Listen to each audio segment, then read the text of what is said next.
तो देखिए आज हमारा बहुत खुशी होता भैया कि जरा घर हम गए आज भैया और भाभी माँ से मिले खातिर खुद हमारा घर आई बनी वो माँ से मिले खातिर तो भाभी बानी है भैया बानी है कुछ तो बोली लोग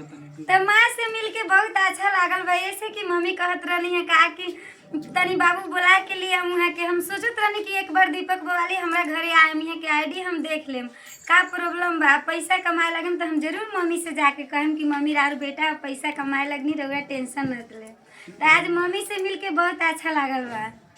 भैया दू शब्द बोली कुछ तो देखिए इनकर जितना प्रॉब्लम रहा सब सही बाटे। आ छापरा सिवान आ गोपालगंज केहू के भी प्रॉब्लम बा दूर जाए के नहीं के रोल आई लो कोनो प्रॉब्लम होखे एक दिन में प्रॉब्लम सही भेल बाटे। आ यहाँ के जितना लोग अभी आईडी खराब भेल बा सब सही करके देम।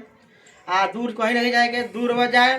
पैसा लोग से लोग हड़प ली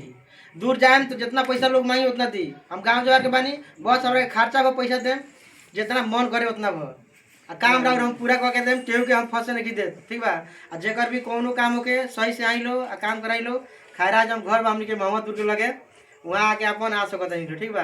तो चलिए रउआ सबके हम राहुल रौनक और भाभी लोग से मिल के भैया से बहुत अच्छा लागल है। और भाई भैया बताइए उनके घरे आई तो कैसा लागल थे? बहुत अच्छा लागल है बहुत मतलब कि खाना खिलाइए के मतलब जाए दिल भाई लोग हमके द्वार पर ऐसे लोग आ गए बाटे। अभी फोन आयल हो कि 2-3 गो लोग आके बैठल बाटे तो बैठले बन खाना खनिए इन्हों के मन हमनी दुखी नहीं कैले खाना खा के इन लोग के मान रख के तब हम लोग जा रहे हैं मतलब यहाँ से। और वहाँ भी हमारे घर पे आए हैं कुछ फॉलोअर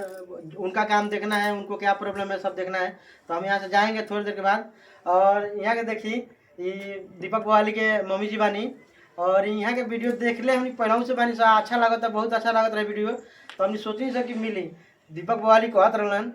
कि पैसा हमने के मतलब कि नहीं बनत मीडिया वाला जब ये भी पूछे तो कि पैसा 1 रुपया नहीं बनत भले वीडियो हमने के चला था तो हम कहनी कोनो न कोनो तो प्रॉब्लम हो जना चलते नहीं बनत पता कोई नहीं आइयो लोग पता कोई लोग कि हमने के घर कहाँ बाटे लोग पता चलो कि हमने के सही करा नहीं सब तो गईलन वो दिन रात से पैसा बने लागल 4-5 दिन से। फिर मम्मी से आके बतैलन तो मम्मी यहाँ के कहले बानी कि बुला के ले आए के बाद तो ये काले परसों से रिक्वेस्ट कर जल्दी आवे के बाद मम्मी कहत तारी कि आवे के बाद तो इबर आयल बनी सब आए लोग के जितना प्रॉब्लम सही हो गई बाटे। बहुत बढ़िया से इज्जत पानी हमने के कहनी है लोग खाना पीना चाय पानी सब कुछ करैले बानी लोग आ घर पे लोग आयल बाटे। अब ज्यादा नहीं घर पे भी प्रॉब्लम देखे के बाटे तो भाभी रौरा आइल बनी तो मैंने खुशी बात की ना ई बात तो बता मम्मी मीट बनैले रहनी है खस्सी के और चावल कर तनी ना पूजा बबनी खाना खा के जाए के बा तब मम्मी साथे खनी कनी मम्मी हमरा में रौरा खा ली तनी तो मम्मी कहतनी ना हम ना खाम हम खनी है बेटा रौरा खा ली तब हम खाना उना खा लेनी मम्मी फेन हम सन ठीक है तो भैया आए रहनी घरे हमनी के बहुत खुशी होता हमनी के जाए इस बात बहुत खुशी बानी से हमनी के बहुत खुशी बानी से यहाँ पे आइला से हमनी के बहुत खुशी बानी लगे।